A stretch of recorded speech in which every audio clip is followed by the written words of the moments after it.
Okay, folks, my name is Barry Reynolds. I'm Jennifer Reynolds.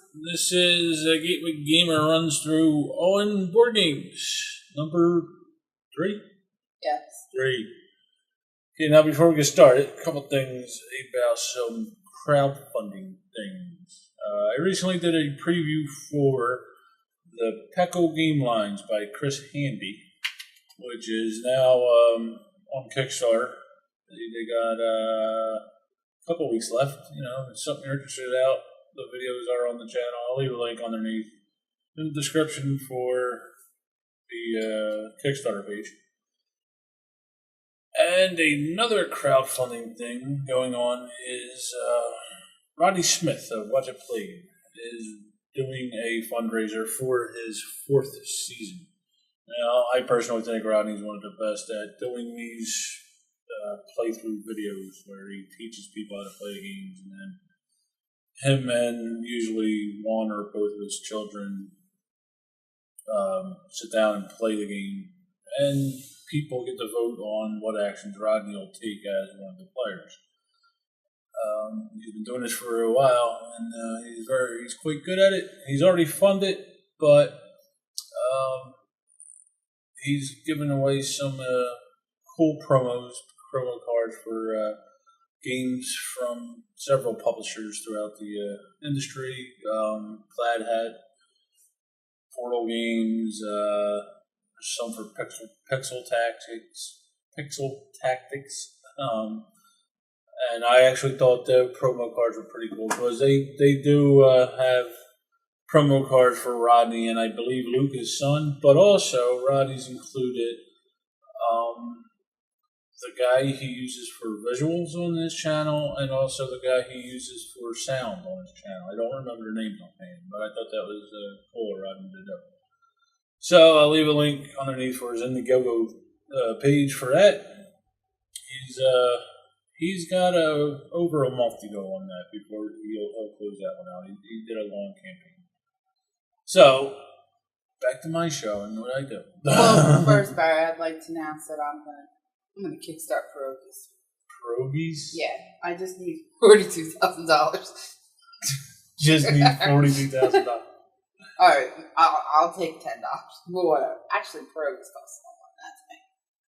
$25. I don't know. No, you don't know. I don't know. But that dude did kickstart the tater salad. I think it's over. Yeah. But anyway, we digress as usual. That's what we do here on the Gateway Gamer. We digress. Once in a while, we get something about board games, but mostly we digress. I can't help it. I have a very short attention span. Yes. Okay, so today's lingo is cooperative games. Now, this is kind of a double meaning. It could be a category game, and it could also be a mechanic in a game. Okay, today we'll be talking about the category of the game instead of the mechanic. Some games have cooperative mechanics in it, such as diplomacy, where and Game of Thrones, the board game, at some point you're going to be cooperative with somebody else in the game, and then you'll usually end up backstabbing them in them two particular examples. But we're talking about the category of the game. Cooperative games. A true cooperative game is a game where players are playing against the board, the game itself, and the game is usually very brutal towards the players, but they work together to try and defeat a goal set by the game. There are a couple different categories in the cooperative category itself, though. Okay, now an example of a true cooperative game would be Pandemic.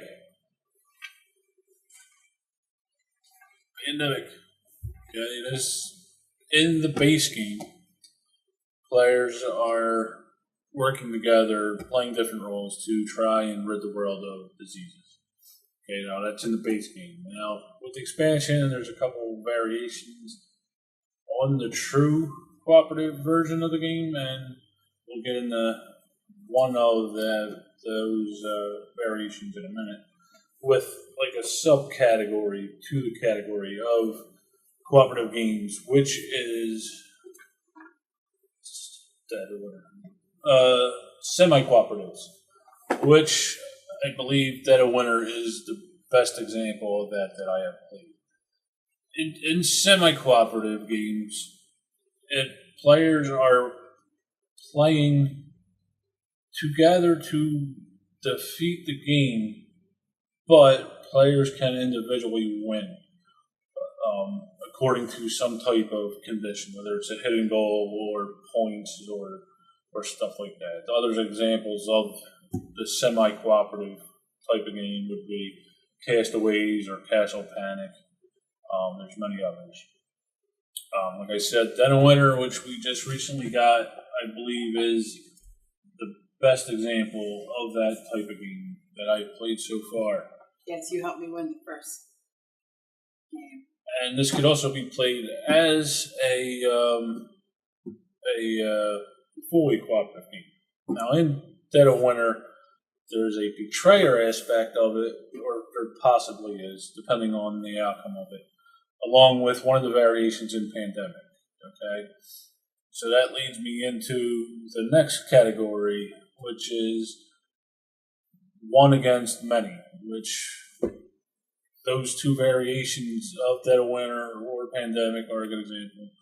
And so is Letters from Whitechapel, where one player will play Jack the Ripper and the other players will play detective trying to figure out where Jack is running around on the board to. Another example of that would be Mansions of Madness. I believe the Sen is. I'm not sure. I never played it. So usually in that, it's one player against many. Yeah. What? Huh? What? Descent. We haven't. It does a dungeon crawler. We haven't played that. Do we have it? No. Alright. So they're basically the three types of cooperative games on the market.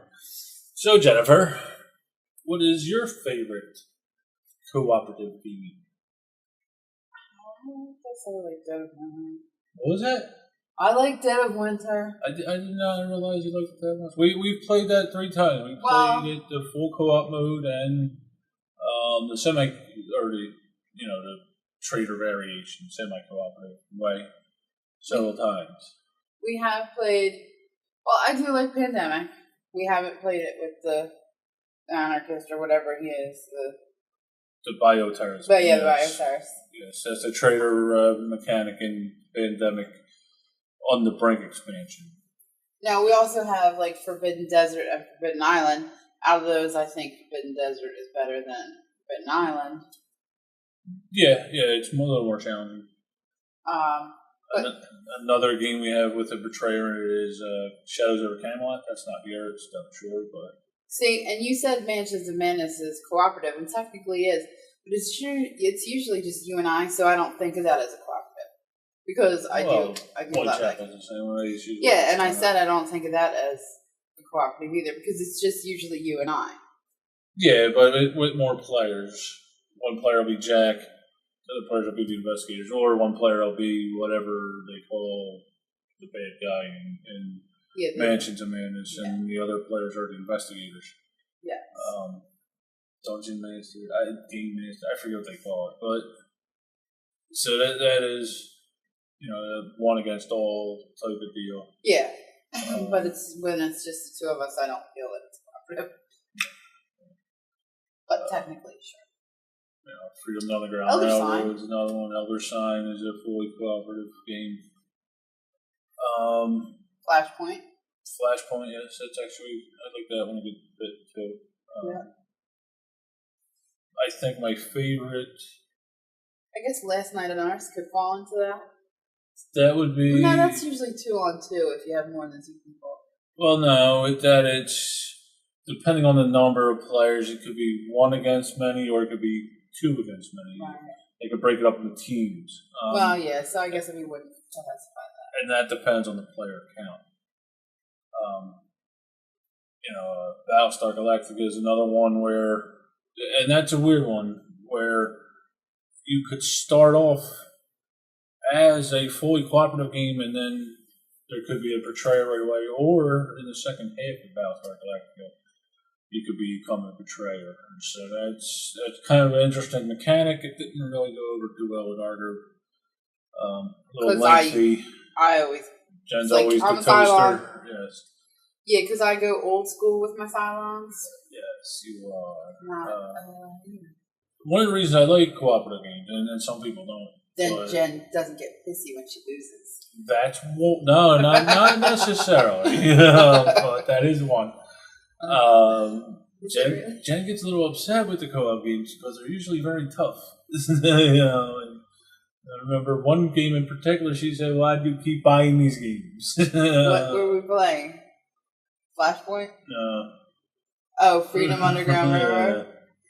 I don't understand why. Well, we were playing it wrong. It got better once we played it correctly. Yeah, we usually play the game wrong the first couple of times. Yes. And we usually make it more difficult on ourselves. And then Jennifer doesn't like it and doesn't want to play. I'm sorry. Pandemic, we did this for a good while.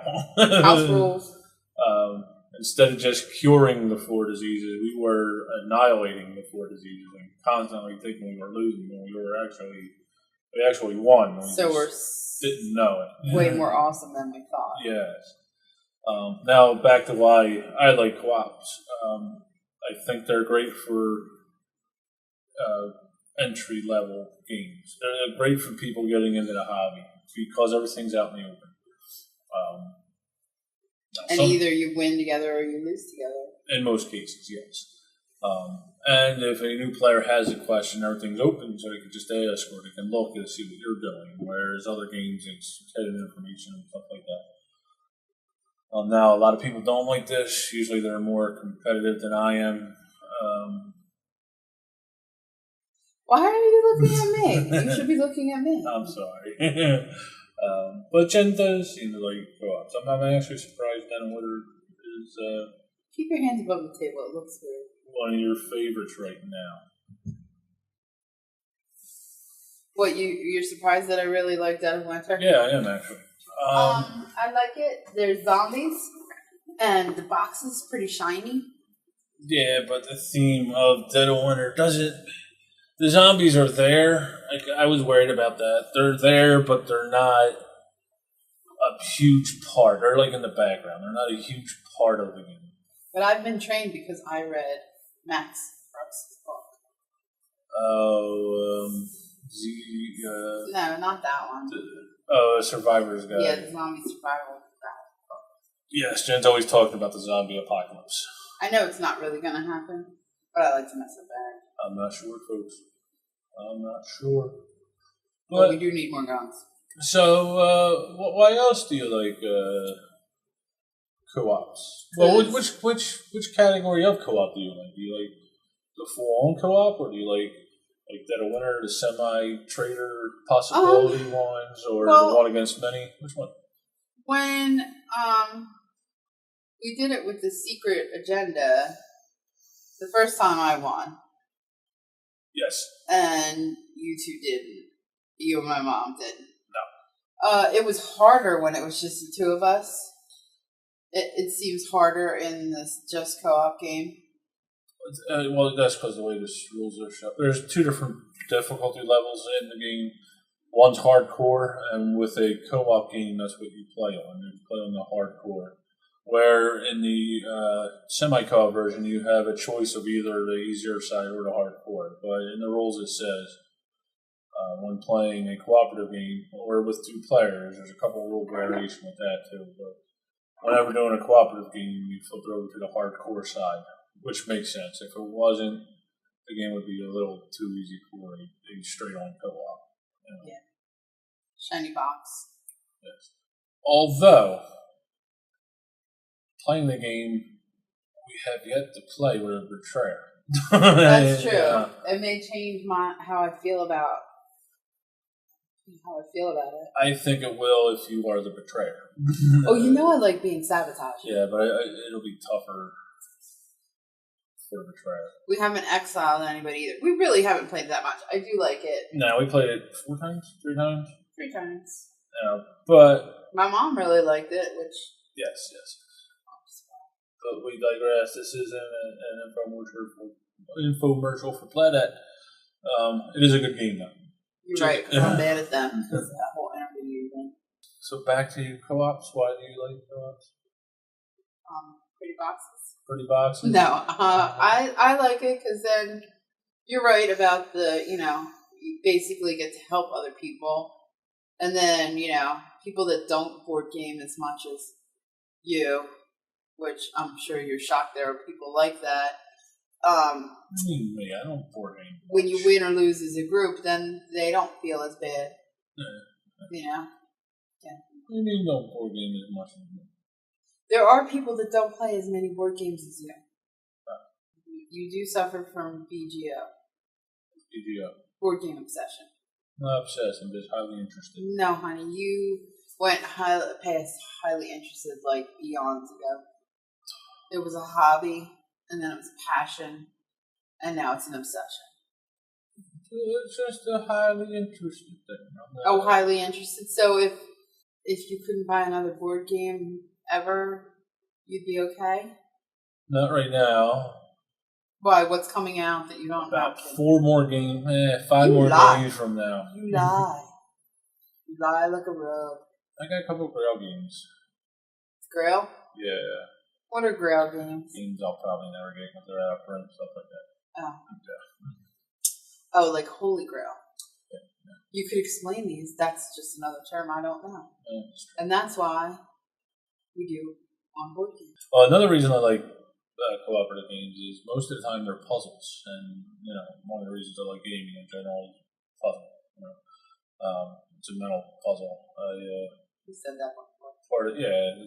One of the reasons I like gaming. Part of my job is to figure out the puzzle, what's wrong with a train. In this case, is trying to figure out the puzzle of beating the game, or the best combinations in the game, or whatever the case may be. What else do you like cooperative games? Is there reasons you do not like cooperative games? Have I ever said that I didn't like cooperative games? Well, besides, what don't I like? I didn't like Flashpoint for a while, but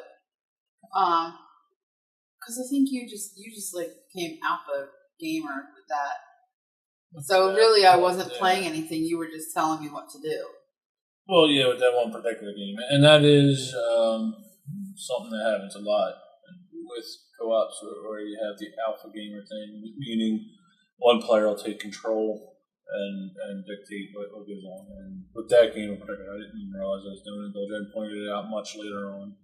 But we played it where you didn't do that, and it was fine. Yeah, since then I wasn't aware of it, and so I tried to adjust it, myself for that. Usually it's the other way around. Usually it's Jen. Yeah, I did get bossy. But in that particular game, I didn't realize I did that. Some co-ops actually have designed themselves to eliminate that as much as possible. One that I can think of that we never played is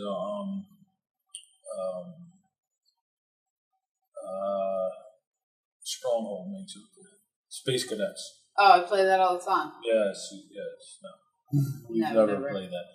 And in the Space Cadets, each player has a role that they have to focus on specifically and then work together to try and I believe it's beat the other team, or it might be a ship itself out. Like I said, I've never played it. I've never even seen it played.